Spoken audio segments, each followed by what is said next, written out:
Good evening, everyone. So, our topic for today is about social psychology. Social psychology is chapter 12. So, what is social psychology? Social psychology is the branch of psychology concerned with the way individuals' thought, feelings, and behavior are influenced by others. So, social psychology is the study of how individuals or group behavior is influenced by the presence and the behavior of other.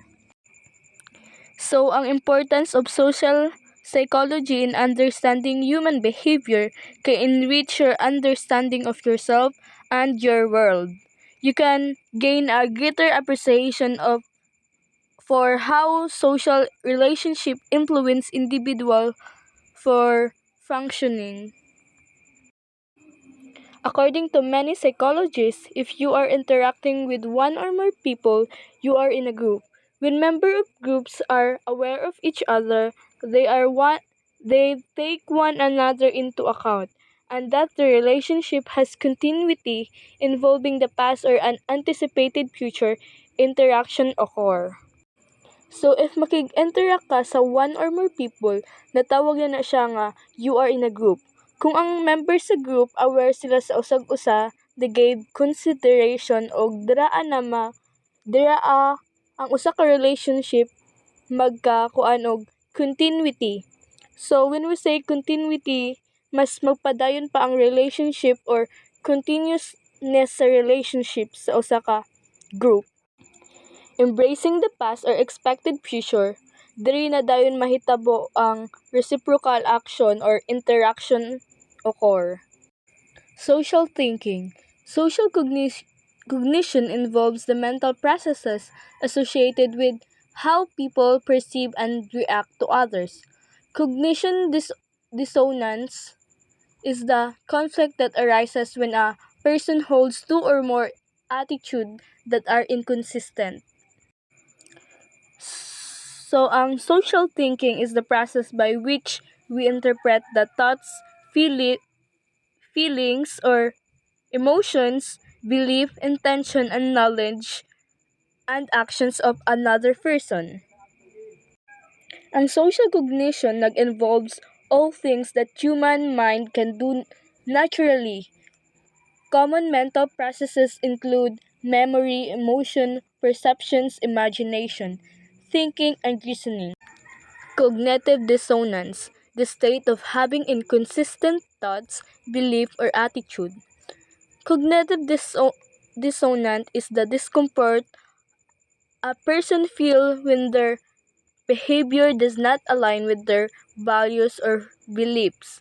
So, ako'y nabasa sa research which is the theory of cognitive dissonance. Fichtinger proposed that two ideas can be consonance or dissonance. So, for example, sa consonance is that a person who wishes to protect other and who believes that COVID-19 pandemic is real might wear masks in the public. So that is consonance. So, while dissonance is that same person believed that COVID-19 pandemic was real but refused to wear a mask to wear a mask, their values and behavior would not contradict. Maong gitawag siya cognitive dissonance kay ilang behavior wala nag-align sa ilahang values or belief. Fritz Heider, 1958, cited in Mears, 1995, proposed an attribution theory. Heider's theory claims that people usually attribute others' behavior either to their internal situation or external situation. So, what is attribution theory? So, attribution theory is how we attribute feelings and intention to people to understand their behavior. So, Fritz Heider proposed attribution theory. This theory represents that people normally connect with others' behavior either sa disposition attribution or sa ilahang situational attribution. So, we will discuss what is disposition attribution and situational Attribution. The two main types of attribution theory. So first, dispositional attribution puts the cause of someone's behavior down to internal traits. This might include personality, core beliefs, and motivation. And second is situational attribution. Looks less towards personality and more towards situation and events. We can think of this as a more internal attribution type. So ang dispositional attribution kibali murag diri ang part kay ang pamatasan or behavior sa isa ka tawo nagadepende sa ilahang panloob na katangian. Nag-include dira ang personality or core beliefs and motivations. While ang situational attribution, so ang situational attribution dili kaayo mo tan-aw or mo base sa pamatasan or personalidad sa usa ka tawo. It looks more on situation or panghitabo. A similar way of classifying attribution was proposed by Leal, 1995, who made the distinctions between internal causes or external causes. Na a similar way of analyzing attribution nga na-propose ni Leal, who made the difference between the internal cause. So when we say internal cause, a person's personality traits or motives. So, while ang external cause is environmental or situational factors. So when we explain others' behavior after observing them in only one type of situation, this is called fundamental attribution errors. So, what is fundamental attribution errors? Refers to the tendency to attribute others' behavior to internal causes. So, sa fundamental attribution error, murag diri akay gidisregard na nato ang real situation ug gi-generalize ang usa ka experience as a universal fact. So, murag diri ang naghimo tag hasty generalizations about other personality traits kibali moingon ta nga ang sa usa ka room sa criminology student nga na dito isa ka laki nga nag-cheat. So para sa atoa ang criminology student is a cheater murag kibali imbis isa lang ka lalaki imuha na dayon gi-generalize. Self-serving bias is the tendency to attribute behavior that result in a good outcome for us to internal causes and to attribute behavior that result in bad outcomes to internal situation or situational factors. So self-serving bias is the tendency people have to seek out information and use it in ways that advance their self-interest. Attribution are influence that people draw about the causes of events, other behavior, and their own behavior. We make attribution when unusual event grab our attentions. Event have personal consequences for us and other behave in unexpected way. So ang attributions is it identifies a source or cause of something.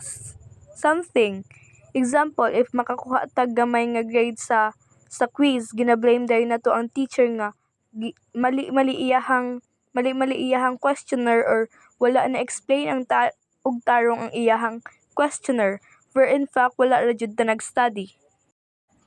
Harold Kelly proposed 3 factors that influence whether we make internal attribution or external attribution.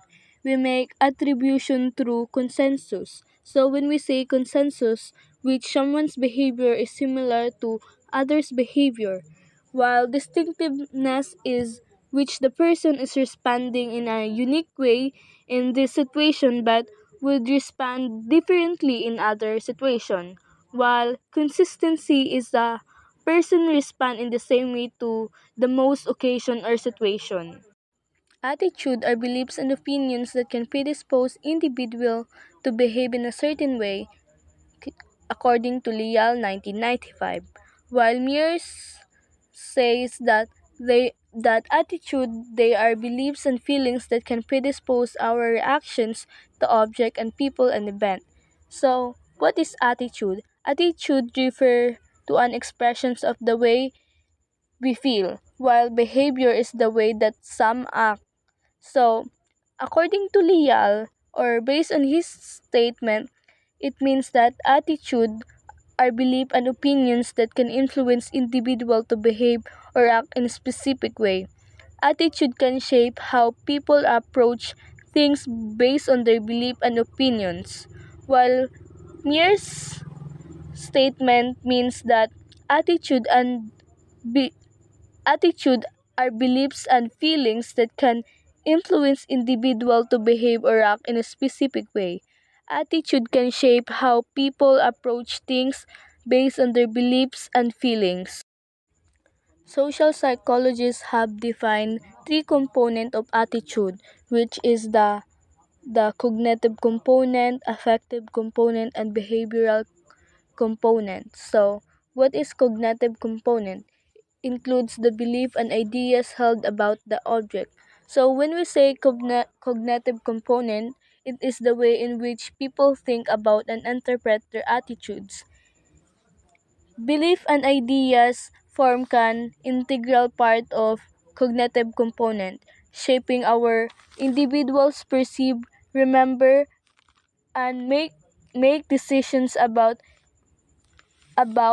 and interact with various objects or entities in their environment, while affective component is the emotional feelings stimulated by the attitude. So when we say affective components of cognition involves the emotion and feelings stimulated by attitude. Attitude plays significant role in invoking emotion, and this emotion in turn influence various cognition processes and behavioral outcomes. Emotion are instrumental in altering attitude held by individuals, while behavioral components, which are predisposition to act in a certain ways that are relevant to our attitude. So, behavioral component refers to the dispositions to act in a ways that are relevant to our attitudes. So, attitudes strongly influence our behavioral tendencies, guiding and shaping our actions toward objects, people, or situation in line with our attitudes. If our thoughts and our action does not coincide, we call this cognitive dissonance. This theory was developed by the social psychologist Leon Festinger, who proposed that people often bring their attitudes into line with their actions. The less coerced and more responsible we feel for a troubling act, the more dissonance we feel. The more dissonance we feel, the more motivated we are to find consistency, such as by changing our attitude to help justify the act.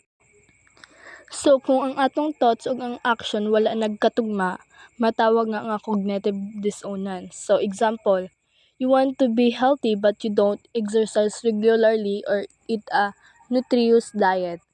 So, si Leon Festinger ang ga-propose ani nga theory. Si Leon usa ka social psychologist. His theory of cognitive dissonance suggests that when our thoughts and action does not align, it creates a discomportion or dissonance we feel. So, the level of discomfort depend on how much we feel coerced or responsible for troubling act. When we feel less coerced and more responsible for our troubling actions, the dissonance we experience is higher because it challenges our self-perceptions as a responsible and moral individual.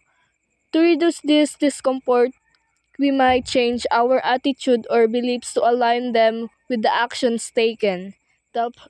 This help us justify the actions, thereby reducing the cognitive dissonance, bringing our thoughts, attitudes, behavior into a greater consistency or harmony. Changing attitudes. Persuasion occurs when others attempt to change our attitude. The process of persuasions include four basic elements like source, receiver, message, and channel. So when we say changing attitudes, it refers to the process of altering or modifying people's opinion, beliefs, or perspective about certain objects, ideas, or behaviors. So, when we say persuasion, it is the art of influencing someone's belief, attitudes, or behavior through communication, reasoning, or emotional appeal. It also involves presenting arguments, evidence, or ideas in compelling way to convince others to adopt a certain viewpoint, take specific actions, or change their opinions. So the four basic elements is source. Source who deliver a persuasive message. So kibali siya ang speaker nga mang-persuade or mangumbinsi sa iyahang audience. While ang receiver is target or audience. Kibali sila ang ginaperswehan sa or gina-convince sa speaker. Message is the information. So ang message is the information nga maoy himuon or maoy way sa speaker para ma-persuade niya or ma-convince ang iyahang mga audience. While ang channel is which the message is sent like through television. So kibali diri as a channel is like the way of persuading is through digital or technology. Social influence. Social pressure from others can influence our behavior. Conformity, compliance, and obedience are situations which evidence of social pressure. So social influence involves intentional and unintentional effort to change another person's belief, attitude, or behavior. Unlike persuasion, which is typically intentional and requires some degree of awareness on the part of the target. Social influence look at how people's belief and behavior are affected by the people around them. Conformity occurs when individuals adopt the attitude or behavior of others because of real or imagined presence pressure. So, conformity this occur when individuals change their attitudes or behavior to match those of others due to real perceived pressure. Example, a person wearing a certain style of clothing because it's popular among their friends. Reciprocity norms state that people tend to treat rather as they have been treated. So example, someone receive a gift and then feels too compelled to give something back in return. So, group of people whom are like or wish to be like are known as reference group. Example, teenagers might align their behavior, style, or interest with a specific musical band or a celebrity group because they want to be associated with that particular reference group. As to suggestibility, behavior is contagious. When a person's laugh, others in the group are soon doing the same. Suggestibility is subtitle type of conformity. Mears 1995 cited that conformity increases when we are made to feel incompetent or insecure. The group is larger when we admire the group's status and attractiveness. We made as no prior commitment to any response other in the group. This statement suggests that human behavior tends to influence by others, especially in social settings. When the persons exhibit a behavior like laughter, it often spread to others in the group, demonstrating the contagious natures of behavior. Suggestibility refers to this tendency of individuals to intimate or adapt behavior they observe in others. So, suggestibility is also considered as a subtle form of conformity because individuals may not consciously decide to mimic the behavior but rather do so instinctively or unconsciously due to social cues and influence. Mears 1995 likely emphasizes this concept to show how people often adjust their behavior to align with others around them, even without explicit intention, showcasing the powerful impact of social influence of human actions and interactions. Compliance occurs when you go along with the request made of you from a person who does not have specific authority over you. So, compliance refers to the act of agreeing or going along with the request, directive, or suggestion by someone who lacks specific authority or formal power over you. It involves conforming to the wishes or demands of others voluntarily, even though they might not have official control or influence. Foot in the door technique refers to a two compliance in which you first ask a person to agree to a small request and later ask the person to comply with a more important or bigger one. After agreeing to the first small request, the person has a harder time turning down the second largest request. So, ang foot in the door technique, it involves making an initial request before asking for a larger one, leveraging the principles of consistency to increase the likelihood of compliance. Example, Kibali, charity asking for a small donation first and then later asking for a more significant contribution.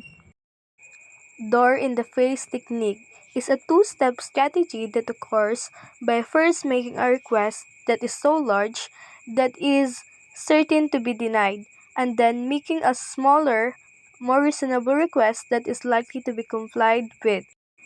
Example, a salesperson might first ask a customer to buy an expensive product and then offer a more affordable alternative, making the latter seems more appealing and likely to be accepted. Low bailing is getting someone to agree to a commitment first then adding disagree. For example, a car salesman might quote a lower price initially but later add extra fees or costs, counting on the customer's commitment to the purchase. Obedience is a form of compliance that occurs when people follow direct commands, usually from someone in a position of authority. So, obedience refers to a type of compliance where individuals follow direct commands or order given by someone in a position of authority. This compliance is often driven by perceived obligation to comply with the authority figure's instructions or command. Examples in a military settings. Soldiers are expected to follow orders from higher ranking officers without any questions, demonstrating obedience to authority figures in the chains of the command. Rule of perceptions. Persons' perceptions relate to how we form impressions of others. A person scheme or social scheme is an organized clusters of informations, ideas, or impressions about the persons. These schemes are not always accurate, however, and can be influenced by physical appearance, first impression, and stereotype. So, person's perceptions refers to the process through which we form impressions and understandings of other individuals. These perceptions involve creating mental representations or schemas that organize and store informations, ideas, or impressions about the persons. And person's perceptions involves the formations of mental schemas that organize our understandings of other. However, these schemas can be influenced by various factors such as physical appearance, initial encounters, and stereotypes, leading to perceptions that might not always accurately reflect an individual's true characteristic or traits. First impressions can be powerful and can influence many of the later informations we form about people.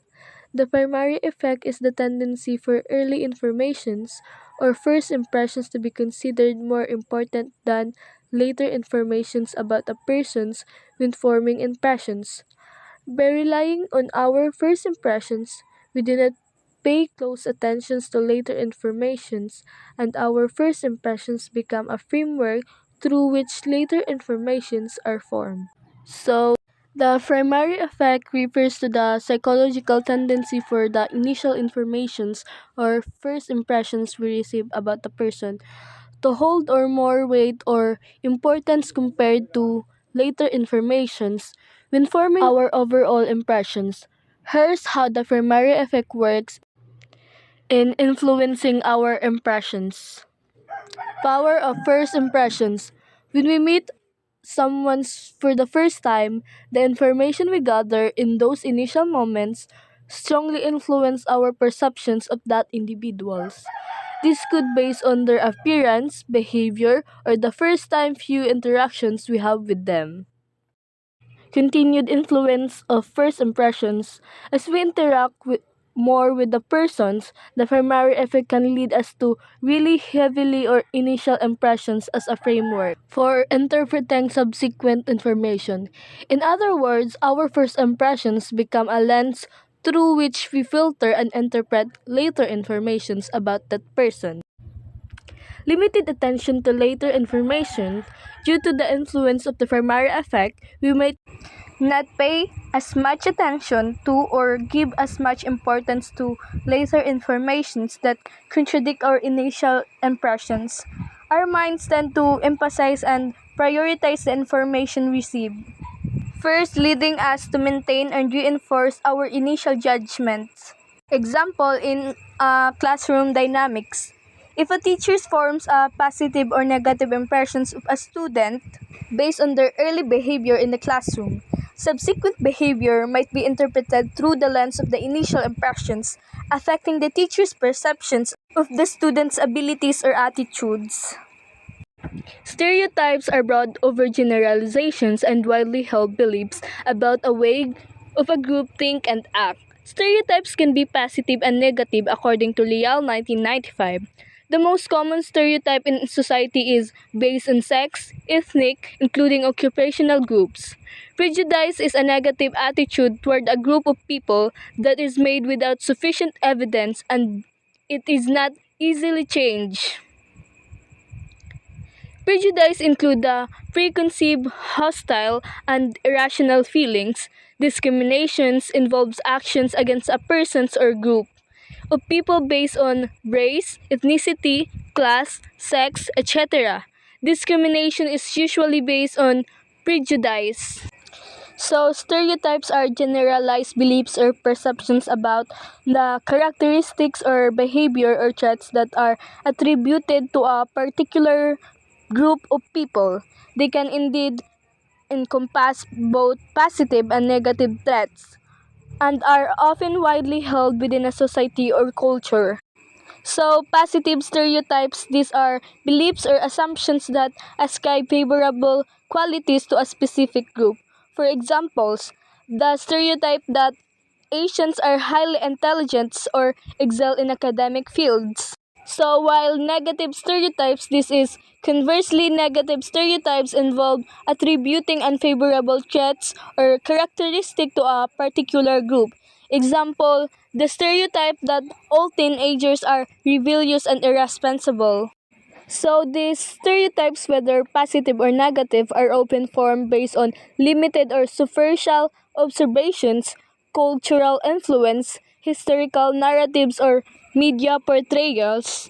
This can persist in society even when they do not accurately represent the diversity and individuality within the group they aim to describe.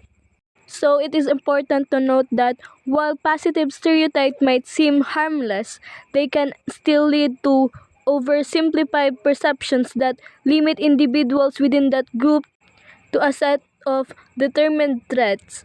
Negative stereotypes can result in discriminations, bias, or unfair treatment affecting individuals' opportunities and experience. Recognizing and challenging both positive and negative stereotype is crucial in fostering understanding, promoting inclusivity, and respecting the diversity and uniqueness of individuals within any groups. This helps in moving away from making assumptions based on group memberships and towards recognizing individuals for their own uniqueness, qualities, and abilities. So, what is prejudice? When we say prejudice, it refers to negative attitudes or judgments held against a group of people without sufficient evidence or rational basis. It involves preconceived, hostile, and irrational feelings toward a particular group.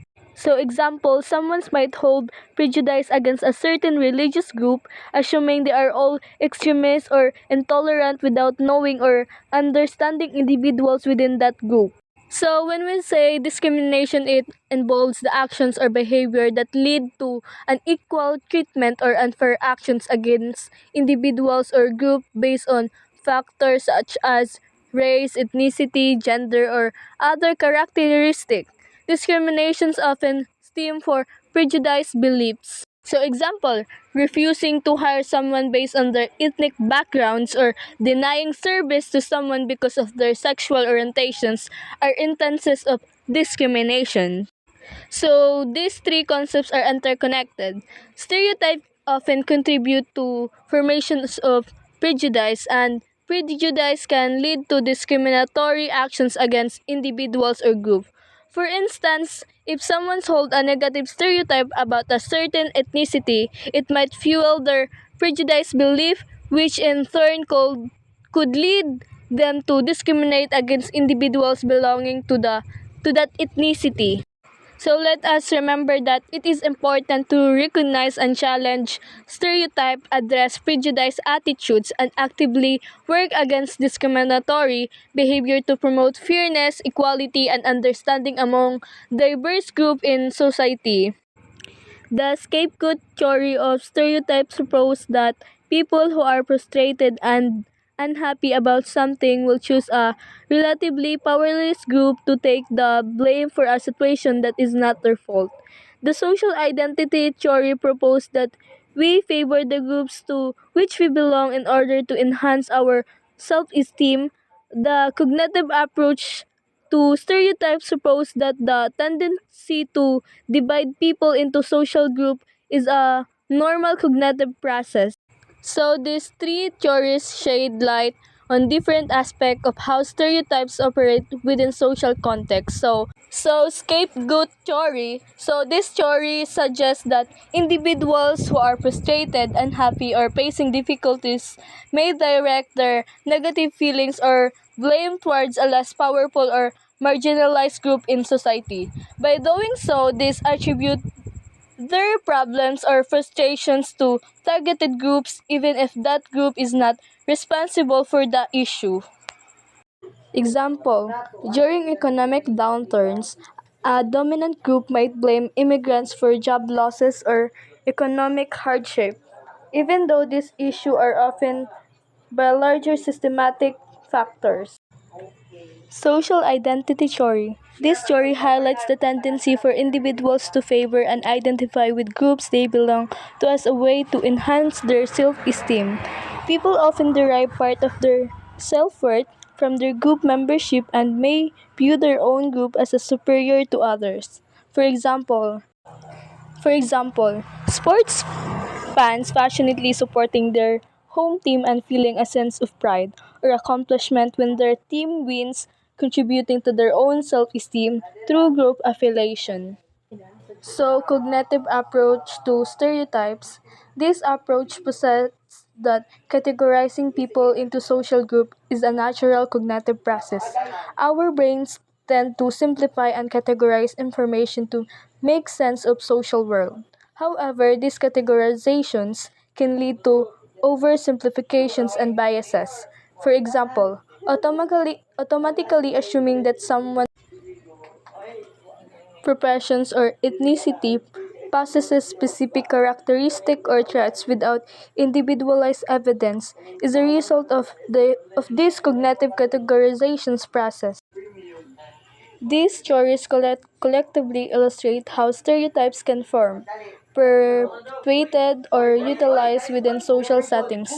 They showcase the psychological and cognitive mechanism behind the creations and reinforcement of stereotypes, whether it's attributing blame to a less powerful group or scapegoat theory, enhancing self-esteem, group through group identification, which is social identity theory, or the inherent cognitive tendency to categorize individuals into social groups, or cognitive approach.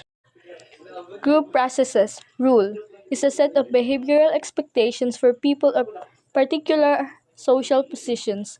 A rule is made up of group of norms, which are society definitions of the way we should behave.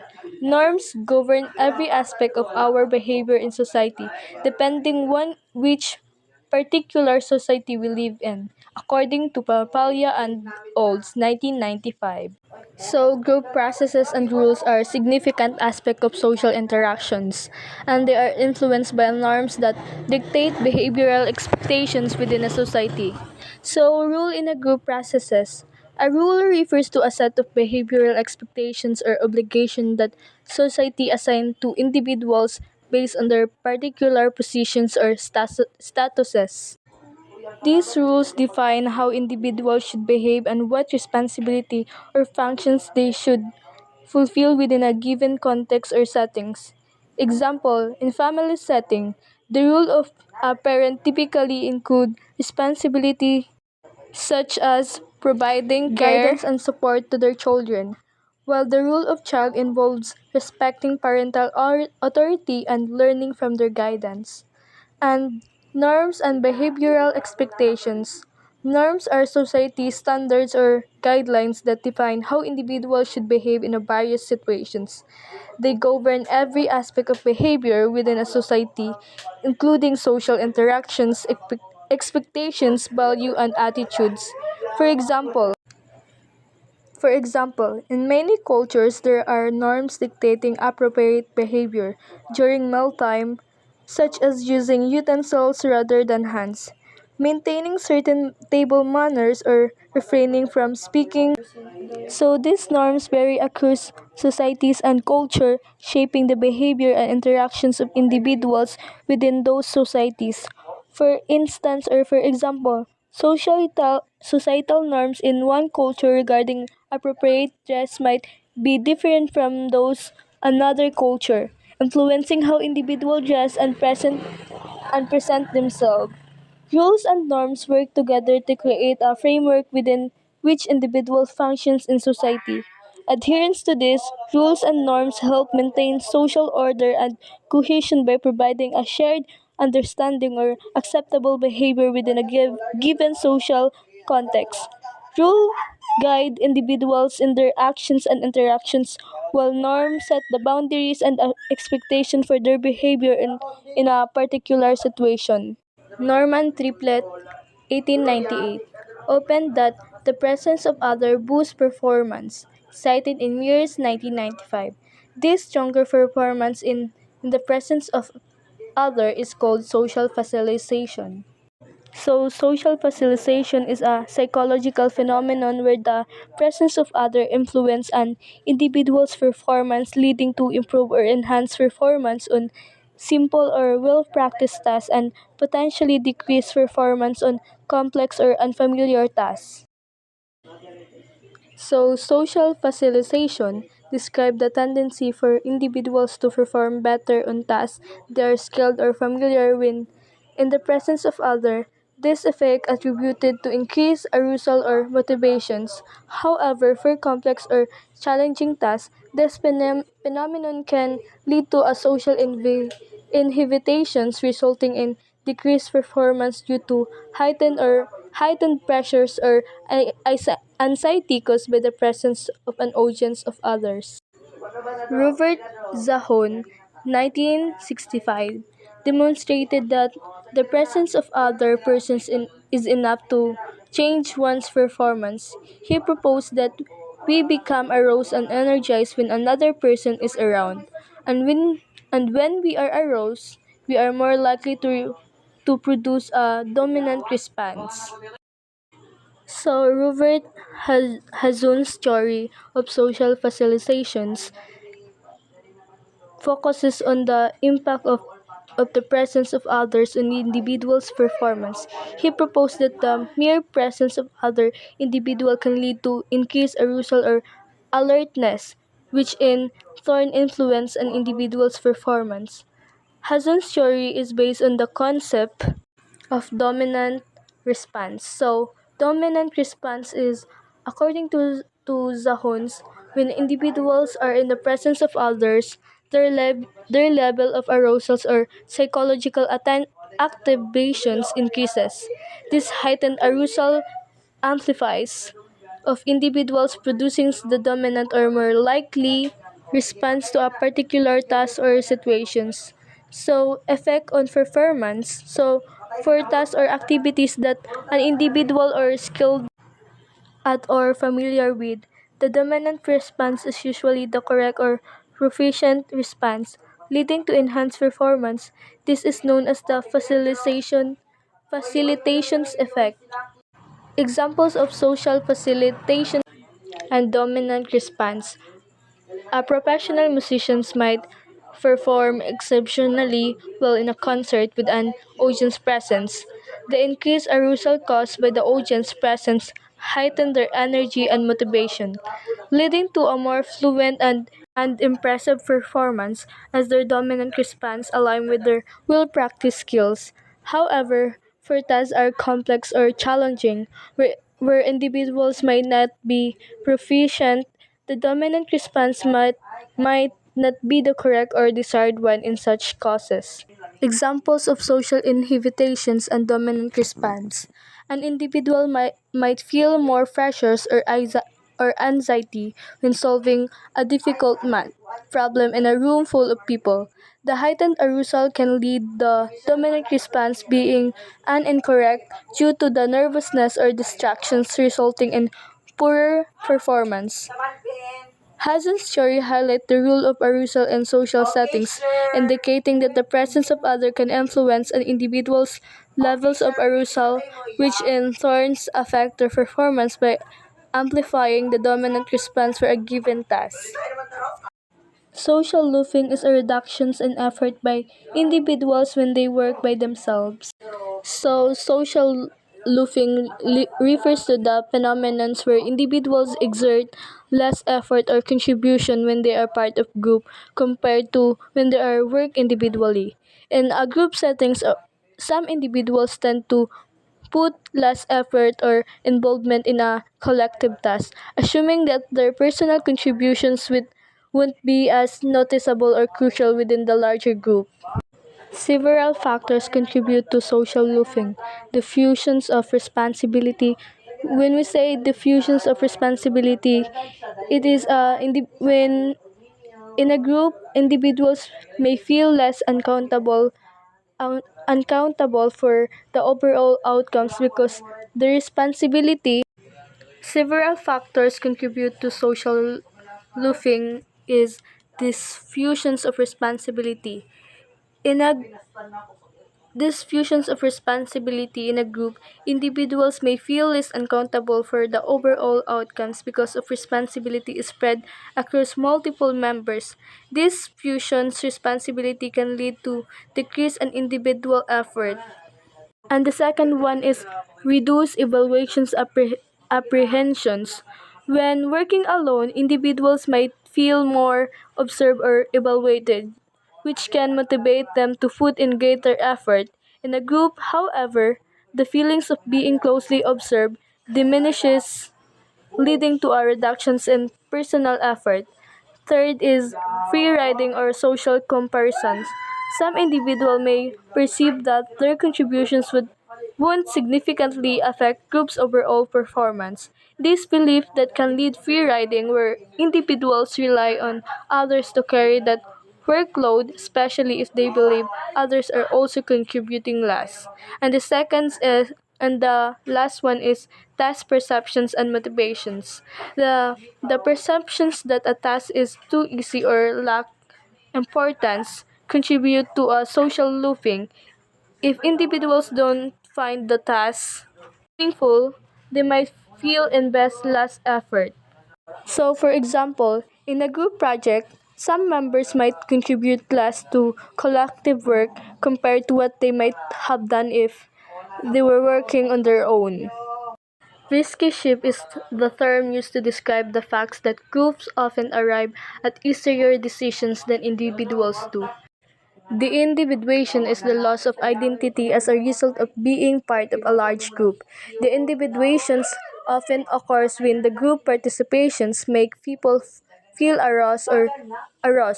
Social restraint are lessened and imposed or aggressive tendencies and decisions may dominate. Group polarizations occurs when a group discussion threatens a group dominant point of view and produces a shift toward more extreme decisions. Group teams occurs when the members of a cohesive group emphasize agreements or concurrence at the expenses of critical thinking. So when we say risky shift refers to the tendency for groups to make riskier decisions than individuals might make one. When in a group settings, individuals may feel less personal responsibility and are more likely to take greater risks due to the diffusions of responsibility or shared belief that others share similar views. For examples, in a corporate board meeting, group discussions might lead to riskier decisions in investing a new market, as the collective confidence of the group can amplify the willingness to take risks. So, the individuations occurs when individuals lose their sense of personal identity and responsibility due to being part of a large group.